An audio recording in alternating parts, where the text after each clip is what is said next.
Okay, it is time for some grumpy grumbling. Once again, while I was taking my morning walk, I found that someone was throwing out an extension cord. And the only problem I could see with it is that it had been cut off right here. So I'm going to put a plug on the end of it. I've already washed it off with some hand cleaner, so it's pretty nice and clean. And I realize, I'm fully aware that I cannot save and rescue from the landfill every bit of trash that somebody throws out that is still useful. But it does kind of burn my hind end that something that still could be of use, someone wanted to just throw in the landfill.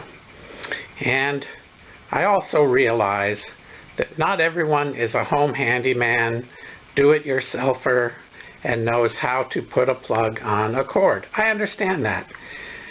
But there are lots of videos on YouTube that show how to do it, so if you'd like to learn how, you can watch one of those videos, putting a plug on a cord. And if you still don't think you can do it, ask a neighbor. Ask a neighbor. Because I think this cord, it looks pretty long. I'll measure it after I'm done. I think it still has some use for someone, if not me, for someone else. Okay, there you have it.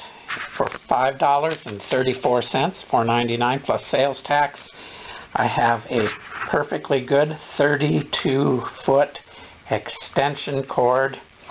And if I don't hang on to it, it'll probably go for a yard sale or... but anyway, it's time for the moment of truth, isn't it?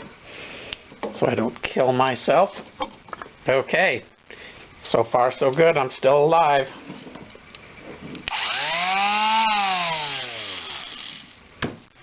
Okay, $5.34, a 32-foot, perfectly good extension cord. And I hope you'll be frugal too. God bless you.